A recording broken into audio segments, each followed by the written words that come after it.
আমি বোনদের হাতে লেখা কয়েকটা প্রশ্ন, এগুলো তো আগে দেওয়া ছিল, আজকে দিয়েছেন, তারা রাগ করবেন। দুই একটা প্রশ্ন খুব সংক্ষেপে আমি বলি। আপনার ভিডিওগুলো দেখি এবং আপনার বক্তব্য আমার ভালো লাগে। সম্প্রতি আমি একটি সম্পর্কে জড়িয়েছি, আমি বুঝি যে এটা হারাম সম্পর্ক, আল্লাহ এই সম্পর্ককে নাজায়েজ করেছেন। আমি এটা থেকে বের হতে পারছি না, কারণ আমার তাকে ভালো লাগে, আবার আল্লাহ ভীতিও কাজ করে। এখন আমি আমার কর্তব্য স্থির করতে পারছি না, এ বিষয়ে আমি আপনার সহানুভূতিপূর্ণ বক্তব্য কামনা করছি। দেখুন, এটা এটা হাতে তালি দেওয়ার মতো বা খুশি হওয়ার মতো কোনো বিষয় নয়। এ রোগী এখানে হয়তো বেশিরভাগ মানুষ আপনারা। সো আরেকজনেরটা শুনে এত হাতে তালি দেওয়ার কিছু নেই। আমি একটি কথা বিনয়ের সাথে আপনাদেরকে বলতে চাই, আপনারা এই জাতির ভবিষ্যৎ কর্ণধার। আমরা এই অঞ্চলের মানুষের, আমি ভারত উপমহাদেশের কথা বলছি, আপনি বাংলাদেশের কথা আলাদা করে যদি বলি, আমাদের এই প্রিয় বাংলাদেশের, প্রিয় মাতৃভূমির আমাদের নিজস্ব সংস্কৃতি আছে, আমাদের নিজস্ব কালচার আছে না নাই? এদেশের মুসলমান, এদেশের হিন্দু, এদেশের বৌদ্ধ, এদেশের খ্রিস্টান, এদেশের সকল ধর্মাবলম্বীদের কমন কিছু কালচার আছে। বিবাহ বহির্ভূত সম্পর্ক করা, এটা কি এদেশের কালচার না পশ্চিমা কালচার? এদেশের মুসলমান তো বটেই, অন্যান্য ধর্মাবলম্বী যারা আছেন তারাও সাধারণত সচরাচর বিবাহ ছাড়া কোনো রিলেশনশিপে তারা যায় না। এটাই হলো আমাদের শত শত বছর থেকে চলে আসা ঐতিহ্য, এটা আমাদের সংস্কৃতি, এটা আমাদের কালচার। দুঃখজনক বাস্তবতা হলো আমরা পশ্চিমের জ্ঞান বিজ্ঞান নিচ্ছি, অবশ্যই নেব, তাদের তথ্য প্রযুক্তি নিচ্ছি, অবশ্যই নেব, তাদের অবকাঠামো, তাদের উন্নতির যে সমস্ত দিকগুলো আছে সেগুলো আমরা গ্রহণ করছি, অবশ্যই করব। কিন্তু সেই সাথে তাদের বস্তা পচা সস্তা সংস্কৃতিকেও আমরা ধারণ করছি। এটা আমাদের জন্য দুর্ভাগ্যের বিষয়। আমি একটি কথা প্রায় বলার চেষ্টা করি, পশ্চিমারা এবং উন্নত দেশগুলো আমাদের চাইতে জ্ঞানে বিজ্ঞানে, তথ্য প্রযুক্তিতে, শিক্ষায়, আবিষ্কারে, অবকাঠামোতে, অন্য অনেক দিকে, এমনকি শৃঙ্খলায়, ডিসিপ্লিনে, অনেক দিক থেকে তারা যদি আমাদের চাইতে 100 বছর এগিয়ে থাকে, পরিবার ব্যবস্থাপনায়, দাম্পত্য সম্পর্ক ভালো থাকার দিক থেকে আমরা তাদের চাইতে 200 বছর এগিয়ে আছি। তাহলে কেন তাদের সব সংস্কৃতিকে আমার ধারণ করতে হবে? আমার তো নিজস্ব সংস্কৃতি আছে। মনে রাখবেন, দাম্পত্য সম্পর্ক এটা উন্নত দেশ যতগুলো আছে সবগুলো দেশ, আমরা কমনভাবে সবগুলো দেশে কথা বলতে পারি, সবগুলো দেশেই দাম্পত্য সম্পর্কগুলো শেষ হয়ে গেছে, পরিবার ব্যবস্থাপনা ধ্বংস হয়ে গেছে, মুখ থুবড়ে পড়ে গেছে। বাবা সন্তান, সন্তান বাবা।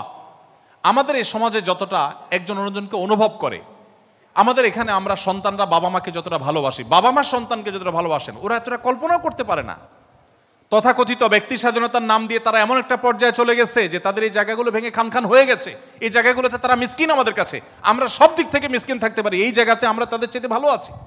কিন্তু দুর্ভাগ্যজনক বিষয় যে আমাদের তরুণদের একটা বড় অংশ তাদের সে সমস্ত সস্তা সংস্কৃতিকে আমদানি করে নিজেদের স্বকীয়তাকে আমরা ধ্বংস করে ফেলছি। ভাইরা আমার, দেখুন, আমাদের এই অঞ্চলে এখনো সকল ধর্মের, আমি মুসলমানদের কথা শুধু বলছি না, হিন্দু খ্রিস্টান বৌদ্ধ সবার কথা বলছি, আমাদের এই এলাকার বাংলাদেশের মানুষ স্বামীরা স্ত্রীদেরকে, স্ত্রীরা স্বামীদেরকে যতটা ভালোবাসেন, যতটা আপন করেন, যতটা ফিল করেন, পশ্চিমের মানুষ এগুলো কল্পনাও করে না। আপনি আমার চেয়ে ভালো জানেন, সেখানে বিশ্বাস শেষ হয়ে গেছে। প্রত্যেকটা দাম্পত্য সম্পর্ক ধ্বংসের দ্বার প্রান্তে। আমি একটা কথা প্রায় বলি, এই যে মোবাইল ফোনে আপনারা দেখবেন, স্মার্টফোনগুলোতে বিভিন্ন অ্যাপসের অ্যাডভার্টাইজ আছে ফেসবুকে।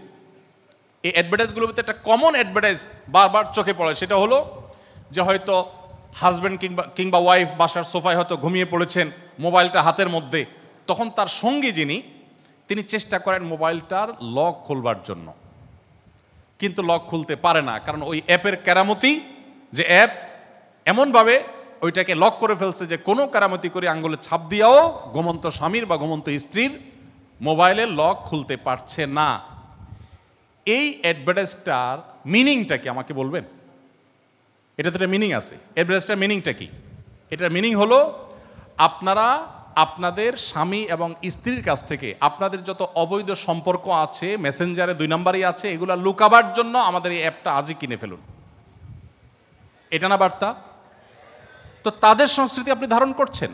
মনে রাখবেন, আল্লাহ রাব্বুল আলামিন হারাম সম্পর্ক করে যারা যাদের যৌবনকে কালিমাযুক্ত করে, আল্লাহ তাদেরকে হালাল সম্পর্ক যখন হবে তাদের জীবনে, বৈবাহিক জীবন, ওই জীবনে আল্লাহ তাআলা তাদের জন্য শান্তিকে সাধারণত হারাম করে দেন, এক্সেপশন থাকে সব ক্ষেত্রেই।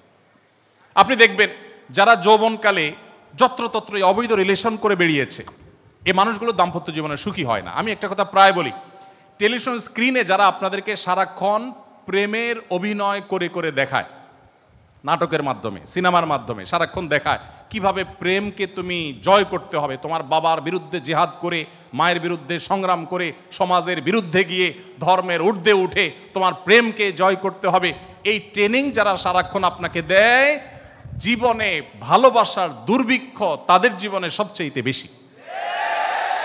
আপনি দেখবেন এদের এক একজনের বিবাহ 3টা 4টা 5টা 7টা 8টা 10টা পর্যন্ত হয়, তারপরে টিকে না। চায় না মাল, এর চেয়ে বেশি লাস্টিং করে তাদের বিবাহ যতটা লাস্টিং করে। তাহলে আপনি আমি যারা পশ্চিমের এই সংস্কৃতিতে গা ভাসিয়ে অবৈধ রিলেশনে যাচ্ছি, আমি কেন আমার ভালোবাসাগুলোকে জমে রাখছি না? দেখুন, আমি একটা কথা প্রায় বলি, ভালোবাসা এটা সফট ড্রিঙ্কসের ঝাঁজের মতো, সফট ড্রিঙ্কসের ঝাঁজের মতো। বোতলের মুখ খুলে ফেলবেন, ঝাঁজ চলে যাবে, এরপরে যতই আটকান, যতই লাগান, যতই ফ্রিজে রাখেন, এটার প্রথম যে ঝাঁজটা ছিল এটা আর খুঁজে পাবেন না।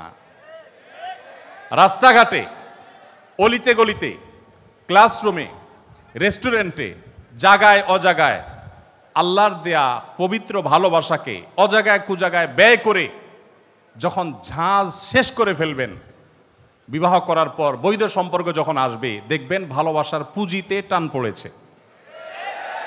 আল্লাহ রাব্বুল আলামিন হারাম সম্পর্ক করে যারা তাদের এই পবিত্র যৌবনকে নষ্ট করে, তাদের বৈধ এবং হালাল রিলেশন হয় যখন, তখন সেই নেয়ামত থেকে, সেই উপভোগ্য যে ভালোবাসা, ওইটা থেকে এই কপাল পোড়াদেরকে আল্লাহ তাআলা বঞ্চিত করেন, মাহরুম করেন।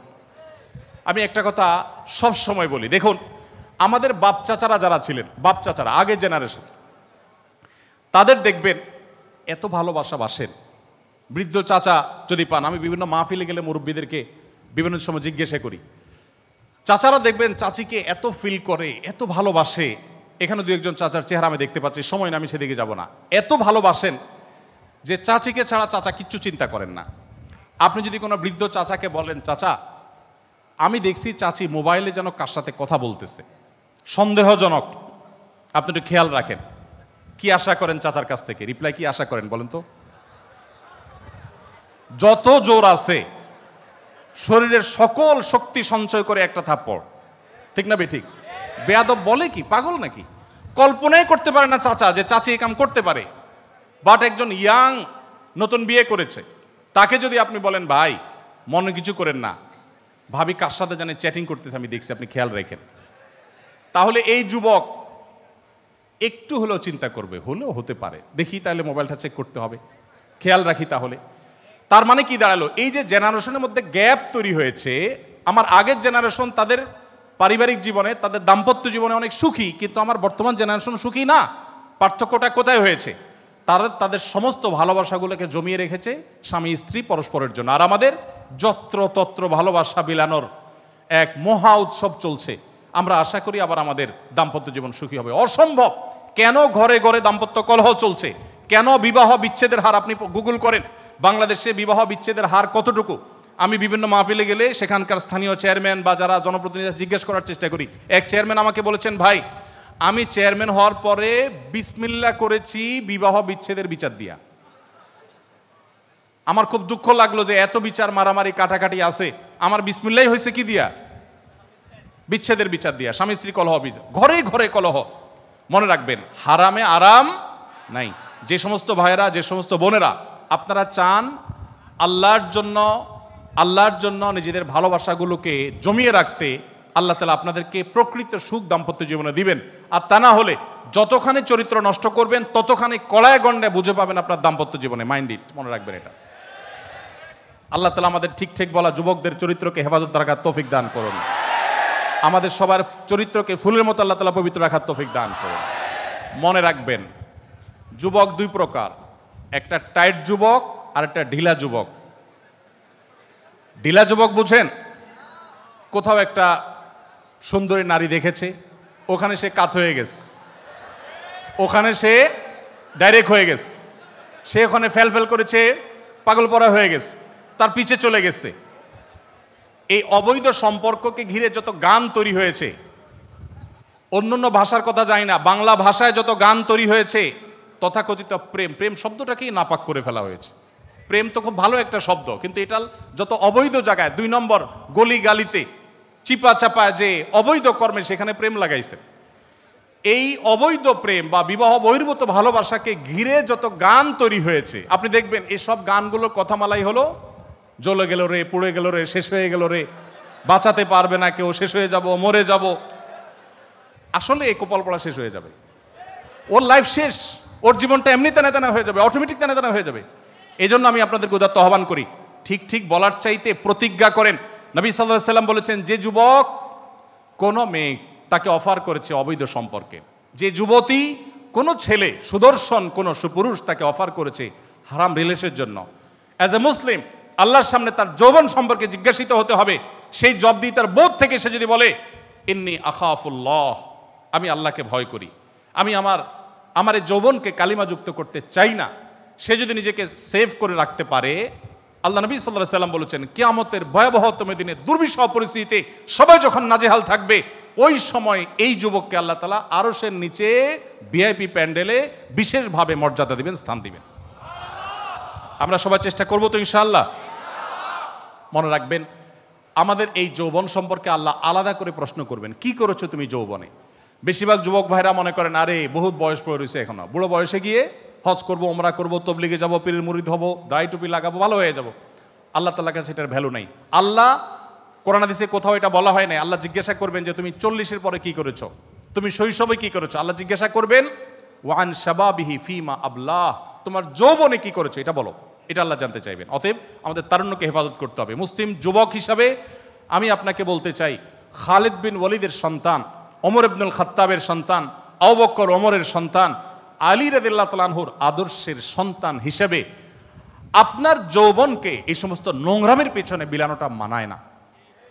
মনে রাখবেন, অর্ধ পৃথিবী মুসলমানরা শাসন করেছে, এই 2 নম্বর কাজে, অবৈধ কাজে তাদের যৌবনের এই উচ্ছলতাকে, এই যৌবনের এই শক্তিকে, উজ্জীবনী পাওয়ারকে তারা নষ্ট করেনি, এটাকে যথাস্থানে ব্যয় করেছে।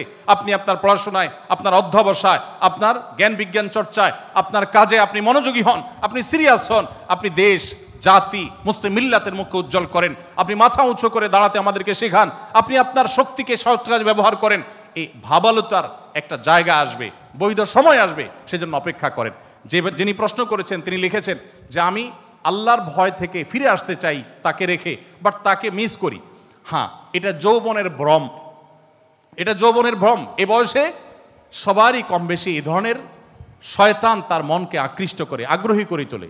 সংগ্রামটাই তো এখানে, সার্থকতাটাই তো এখানে যে আমি লড়াই করে তার সাথে টিকে থাকবো, বেঁচে থাকবো। আপনাকে সেখানে বেঁচে থাকতে হবে।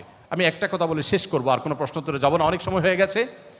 দেখুন, আল্লাহর কাছে যে আমি জান্নাত প্রত্যাশা করব, কিয়ামতের ময়দানে বলবো আল্লাহুম্মা ইন্নী আসআলুকাল ফিরদাউস, আল্লাহ আমাকে জান্নাত দেন। কি করে আমি আল্লাহর কাছে জান্নাত প্রত্যাশা করব?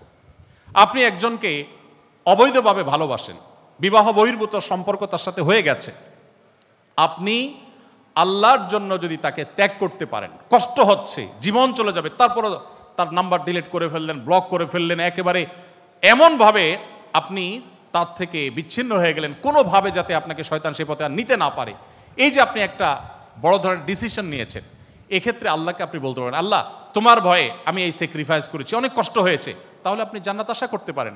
আপনি আল্লাহর জন্য, আল্লাহর ভয়ে একটা বন্ধুকে স্যাক্রিফাইস করতে পারলেন না, কোন মুখে আপনি আল্লাহর কাছে জান্নাত আশা করবেন?